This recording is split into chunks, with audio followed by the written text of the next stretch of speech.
വിവാഹം കഴിച്ചതിന് ശേഷം ഒരാഴ്ചക്കുള്ളിൽ മാതാപിതാക്കൾ കുട്ടിയെ കാണാൻ അവരുടെ ഒരു ചടങ്ങാണത്. ആ ചടങ്ങിൽ പങ്കെടുക്കാൻ വീട്ടിൽ ചെന്നപ്പോഴാണ് ഈ കുട്ടിയെ മാതാപിതാക്കൾക്ക് തിരിച്ചറിയാൻ പറ്റാത്ത വണ്ണം രൂപം ഭേദം സംഭവിച്ചിട്ടുണ്ടായി. കുട്ടി അത്ര ക്രൂരമായ മർദ്ദനമാണ് തലേദിവസം ഏറ്റുവാങ്ങിയത്.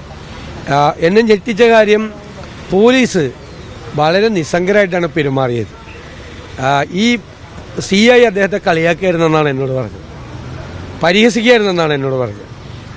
ഞാൻ ഈ വിവരം അറിഞ്ഞ് അദ്ദേഹത്തെ ഈ പിതാവിനെ ബന്ധപ്പെട്ടു സംസാരിച്ചു. എനിക്കറിയാവുന്ന ആളാണ് അദ്ദേഹം മുഴുവൻ വിശദ വിവരങ്ങളും പറഞ്ഞു. ഞാൻ അപ്പം തന്നെ കോഴിക്കോട് സിറ്റി കമ്മീഷണറുമായിട്ട് ഇന്നലെ രാവിലെ തന്നെ ബന്ധപ്പെട്ട് ആവശ്യമായ നടപടികൾ സ്വീകരിക്കണമെന്ന് പറഞ്ഞിട്ടുണ്ട്. സ്വീകരിക്കുക എന്നുള്ള ഉറപ്പ് തന്നിട്ടുണ്ടായിരുന്നു. ഞാനിത് കുട്ടിയുടെ പിതാവിനെ അറിയിച്ചിട്ടുമുണ്ട്.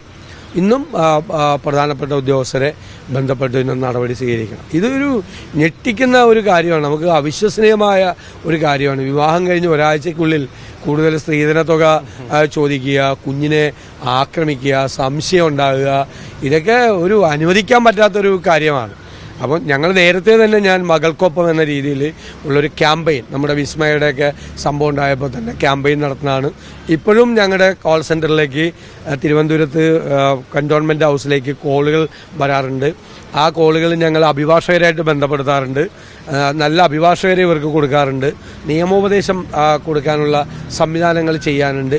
എങ്കിലും ദൗർഭാഗ്യകരം എന്ന് പറയട്ടെ, കേരളം പോലുള്ള പ്രബുദ്ധമായ സംസ്ഥാനത്ത് നമ്മളെയൊക്കെ അപമാനഭാരം കൊണ്ട് തല കുനിച്ച് നിർത്തുന്ന രീതിയിലുള്ള സംഭവമാണ് ഉണ്ടായത്. ഇതൊന്നും ആർക്കെങ്കിലും സഹിക്കാൻ പറ്റാവുന്ന ഒരു കാര്യമാണോ? നമുക്ക് അത് കേട്ടിട്ട് നമ്മളെ മാനസികമായി നമ്മൾ പോലും തകർന്നു പോകുന്ന ഒരു സ്ഥിതിയിൽ. ഇപ്പം എൻ്റെ നിയോജകമണ്ഡലം ആയതുകൊണ്ട് മാത്രമല്ല, നമുക്ക് അറിയാവുന്ന കുട്ടിയാണ്, പിതാവിനെ അറിയാവുന്നതാണ്, സഹിക്കാൻ വയ്യാത്ത കാര്യമാണ്.